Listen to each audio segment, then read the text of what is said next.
Welcome back. This is the platform of SV smart hybrid competitive schooling system. बच्चे, आज हम लोग part third देख रहे हैं human reproduction class 12th biology का। ठीक है, तो इसमें हम लोग पार्ट थर्ड डिस्कस करेंगे, जिसमें हमारा टॉपिक आज का रहेगा गैमेटोजेनेसिस। ठीक है बेटा, हमने क्लास में बहुत अच्छे से इसको डिस्कस किया है कि गैमेटोजेनेसिस क्या होता है बच्चे।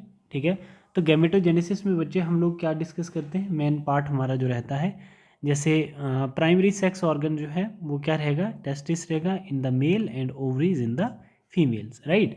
तो इन दोनों ही ऑर्गन से गैमेट्स के प्रोडक्शंस को हम लोग क्या बोलते हैं, gametogenesis. In case of male है ना, sperm and ovum in case of female, ठीक, respectively. The process is called gametogenesis. In testes, the immature male germ cells, that is spermatogonia, produce sperm by spermatogenesis that begins at puberty. ठीक है बेटा, देखो यहाँ पे मैं आपको समझाता हूँ कि हमने लास्ट वीडियो में सेमिनिफेरस ट्यूब्यूल्स को बहुत अच्छे से पढ़ा था। जो ये सेमिनिफेरस ट्यूब्यूल्स, देखो ये वाली लाइन जो है ये सेमिनिफेरस ट्यूब्यूल है, और इस सेमिनिफेरस ट्यूब्यूल्स के अंदर, इसके अंदर क्या है बच्चे, लाइंड हैं दो इंपॉर्टेंट सेल्स। किस किस को, एक को तो हम क्या बोलते हैं बच्चे, जर्म सेल्स, जिसको हम क्या बोलते हैं, स्पर्मेटोगोनिया। ठीक है, और एक है हमारे पास सर्टोली सेल्स। ठीक बेटा, और ये दोनों सेल्स की जो लेयर है वो डिराइव्ड हुई है जर्माइनल एपिथेलियल सेल से। अब यहाँ पे हम देख रहे हैं बच्चे, जो स्पर्मेटोगोनिया है इसमें क्या होगी बेटा, इसमें माइटोसिस होगी। माइटोसिस होगी इसमें, मतलब जो स्पर्मेटोगोनिया है उनका नंबर मल्टीप्लाई होगा, तो उसको हम क्या बोलेंगे बच्चे, मल्टीप्लिकेटिव फेज। और मल्टीप्लाई होने के बाद इसके बहुत सारे नंबर आ जाएंगे जिनकी पोलाइडी क्या रहती है, 2n रहती है। ठीक है, तो 44 प्लस एक्स वाई क्या आ जाएगा, मतलब ऑटोसोम प्लस एक्स क्रोमोसोम। ठीक है, तो 46 chromosome.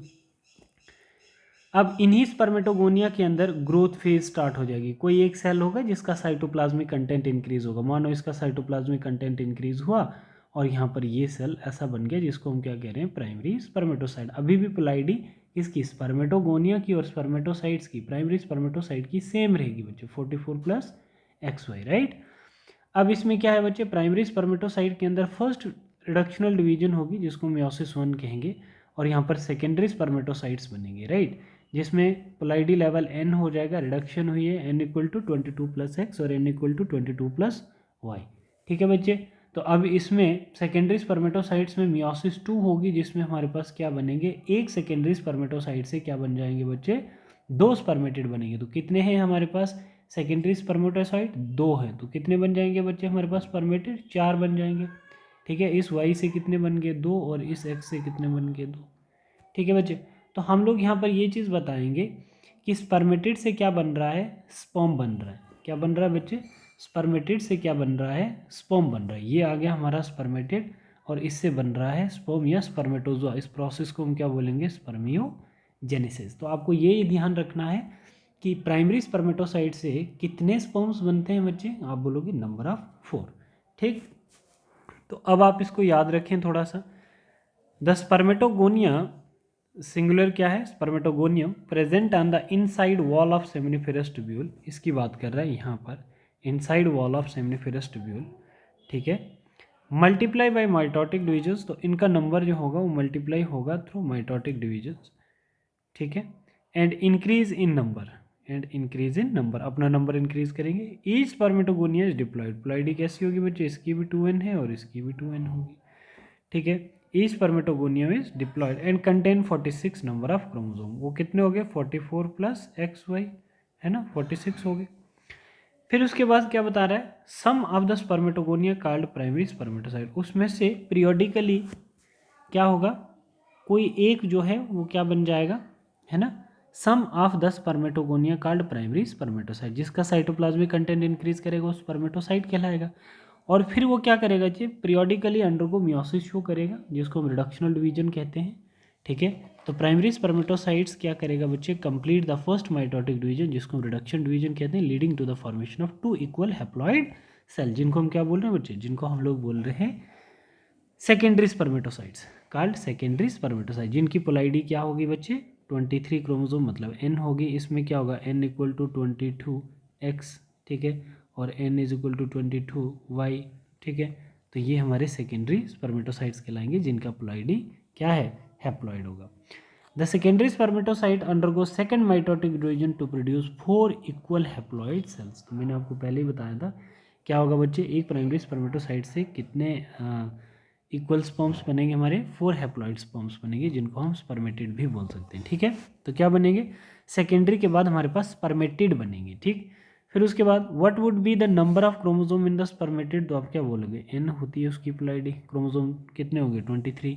The spermatid are transformed into spermatozoa, मतलब sperm by the process is called spermiogenesis. एक चीज़ याद रखना, अभी हमने क्या बताया था, स्पर्मेटिड जो है वो कन्वर्ट होंगे किस में, स्पर्मेटोजोआ या स्पर्म में, उस प्रोसेस को क्या बोलेंगे हम लोग, स्पर्मियोजेनेसिस। यहाँ पे आप इसको समझेंगे, हमारे पास ये क्या है बच्चे, ये सर्टोली सेल सेमिनिफेरस ट्यूब्यूल है, ये सेमिनिफेरस ट्यूब्यूल है। तो इसके अंदर इम्बेडेड 2 टाइप के सेल हैं, ये स्पर्मेटोगोनिया है और ये आपके कौन से सेल्स हैं बच्चे, ये नर्व सेल हैं या सर्टोली सेल।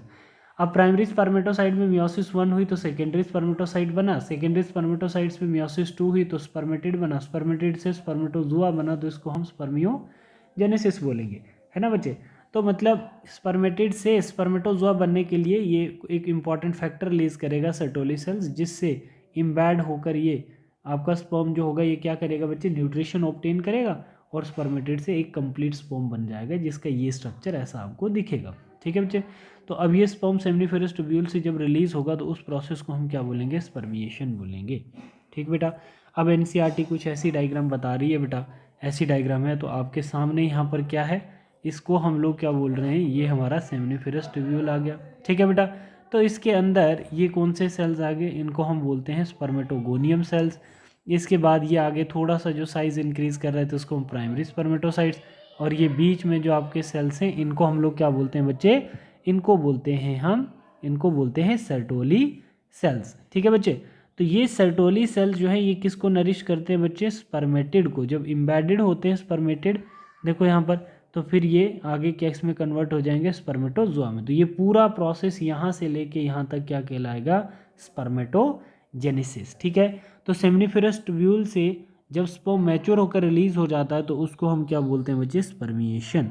स्पर्मियोजेनेसिस क्या होता है बच्चे, जब स्पर्मेटिड से स्पर्मेटोजुआ बनता है उसको हम स्पर्मिएशन बोलेंगे। ठीक है बच्चे, नेक्स्ट, सॉरी स्पर्मिएशन नहीं, स्पर्मियोजेनेसिस बोलेंगे। ठीक है, और मैच्योर स्पर्म्स के रिलीज होने को स्पर्मिएशन कहते हैं, बट स्पर्मेटिड से स्पर्मेटोजुआ बनने के लिए हम लोग स्पर्मियोजेनेसिस प्रोसेस बोलते हैं। ठीक है, तो ये हम लोगों ने यहाँ पर देखा बच्चे।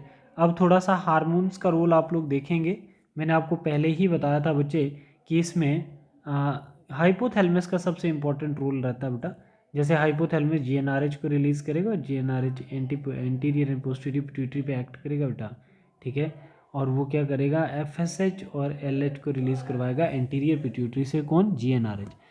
तो जैसे बच्चे एफएसएच एक्ट करेगा सर्टोली सेल पे, तो Sertoli cell inhibin hormone produce करेगा और साथ में एंड्रोजन बाइंडिंग प्रोटीन फैक्टर, जिसको एनसीईआरटी क्या कह रही है बच्चे, फैक्टर कह रही है। ठीक है, तो ये कौन प्रोड्यूस करता है, सर्टोली सेल्स। और ये फैक्टर जो होते हैं बच्चे ये क्या करते हैं, मेंटेन करते हैं स्पर्मेटोजेनेसिस को। ठीक है, तो एलएच जो है वो लीडिक सेल्स पे एक्ट करेगा और लीडिक सेल्स एंड्रोजन से क्या रिलीज करवाएगा बच्चे, बहुत सारी स्पर्मेटोजेनेसिस स्पर्म की फॉर्मेशन करवाएगा। तो बता रहे हैं कि spermatogenesis start at the age of puberty at least 12 to 13 year due to significant increase in the secretion of gonadotropin. इस एज में बहुत ज़्यादा गोनेडोट्रोपिन इंक्रीज करेगा, releasing hormone GnRH. This if you recall in hypothalamic hormone the increased level of GnRH then act the anterior pituitary gland and stimulate the secretion of 2 gonadotropin. ठीक है, like कौन कौन से, LH और आपका FSH. ठीक है, एलएच एक्ट करेगा बच्चे सर्टोली सेल्स पे और स्टिमुलेट करेगा synthesis and secretion of androgens. ठीक है, in turn stimulate the process of spermatogenesis. FSH act on the Sertoli cells and stimulate secretion of some factor, जिसको हम एंटीजन बाइंडिंग प्रोटीन्स कहते हैं, which help in the process of spermiogenesis. ठीक है बच्चे, तो स्पर्मियोजेनेसिस एक ऐसा प्रोसेस है बच्चे जब हमारा स्पर्मेटिड किस में कन्वर्ट होता है, स्पर्मेटोजुआ में कन्वर्ट होता है। अब हम लोग देखते हैं मैच्योर स्पर्म क्या होता है, जो हमने देखा अभी। ठीक है, मैच्योर स्पर्म कैसे बना, तो मैच्योर स्पर्म में आपने देखना बच्चे, स्पर्म के कितने पार्ट होते हैं बच्चे, हेड होती है, नेक होता है, मिडल फिश होता है और टेल होता है। ठीक है बेटा, अब हम बोल रहे हैं कि हेड के अंदर क्या क्या प्रेजेंट है, न्यूक्लियस प्रेजेंट है जो हैप्लॉइड होता है, और आपका एक्रोसोमल कैप प्रेजेंट होती है जो गोल्गी बॉडी से डिराइव है, और इसके अंदर कुछ इंजाइमेटिक एक्टिविटीज़ होती है बच्चे जो डाइजेस्ट करती है एग की मेम्ब्रेन को ड्यूरिंग फर्टिलाइजेशन। ठीक है, तो ये हेड का पार्ट हमने ऊपर देखा। अब नेक का पार्ट देख लेते हैं बच्चे। नेक के पार्ट में हमने देखा दो इंपॉर्टेंट प्रॉक्सिमल सेंट्रियोल प्रेजेंट होते हैं, एक प्रॉक्सिमल सेंट्रियोल और एक डिस्टल सेंट्रियोल। जो प्रॉक्सिमल सेंट्रियोल होता है बच्चे ये हेल्प करता है सेल डिवीजन में, और डिस्टल सेंट्रियोल एलोंगेट करता है आपकी टेल को। ठीक है, ये वाली जो टेल होती है इसको एलोंगेट करता है। ठीक है बच्चे, आ जाते हैं मिडल पीस पे। तो मिडल पीस में आपका स्पाइरल माइटोकॉन्ड्रिया रहता है जो हेल्प करता है मूवमेंट ऑफ स्पर्म। कहाँ से? फीमेल रिप्रोडक्टिव ट्रैक्ट से फ्लोपिन ट्यूब तक जहाँ पर फर्टिलाइजेशन होनी है। तो यहाँ पर जो माइटोकॉन्ड्रिया है ये कुछ मुझे स्पाइरल दिखता है। तो नेबनकर्न साइंटिस्ट थे जिन्होंने इसको डिस्कवर किया था मिडल पीस में स्पर्म के माइटोकॉन्ड्रिया को, तो अपने नाम पे उसको नेबनकर्न रख दिया था। प्लाज्मा मेम्ब्रेन कंप्लीट सराउंडेड होती है, स्पर्म के सराउंडिंग में plasma membrane complete black colour से आप देख सकते हैं इनक्लोज्ड है, और लास्ट पार्ट हमारा टेल पार्ट आता है। ठीक है, तो टेल हेल्प करती है स्विमिंग्स में। देखो, let us examine the structure of sperm.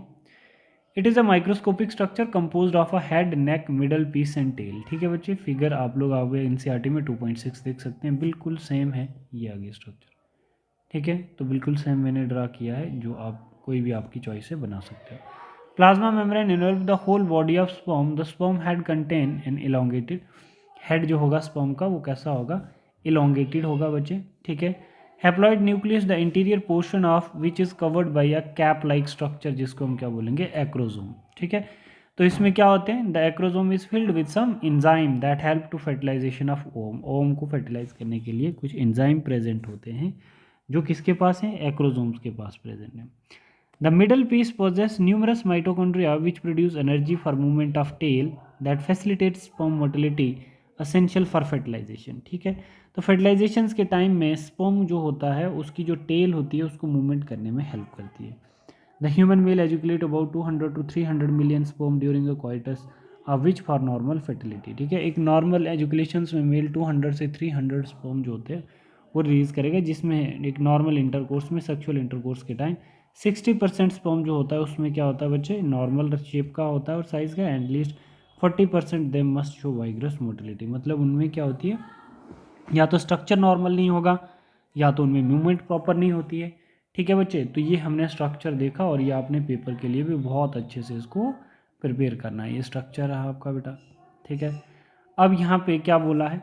Sperm release from the seminiferous tubule. तो आपको ये क्वेश्चन मैंने पूछा है, आपने मुझे आंसर करना है बच्चे। Sperm release from the seminiferous tubule, तो उस प्रोसेस को हम लोग क्या बोलेंगे? भाई ये क्वेश्चन है, जो बच्चा वीडियो देखेगा तो इसका आंसर करेगा।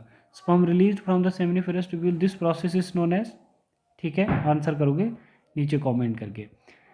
Are transported by the accessory ducts. ठीक है, तो स्पर्म जो होगा बच्चे जब सेमिनिफेरस ट्यूब्यूल से रिलीज हो जाएगा तो एसेसरी डक्ट में ट्रांसपोर्ट हो जाएगा।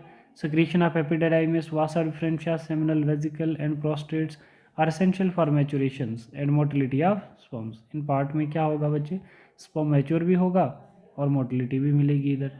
ठीक है, the seminal plasma along with the sperms constitute the semens. Seminal plasma क्या होता है बच्चे? वो सेमन से बना होता है। The function of male accessory duct and glands are maintain the testicular hormone, जिसको हम क्या कहते हैं? एंड्रोजन, जो हेल्प करता है बच्चे स्पर्मेटोजेनेसिस की फॉर्मेशंस के लिए। This is all about your spermatogenesis, right. अब देखो बच्चे, क्वेश्चन है 2022 में पूछा है बेटा ये क्वेश्चन। क्या क्वेश्चन है? The release of sperm from the seminiferous tubule is called spermiation. बिल्कुल सही है।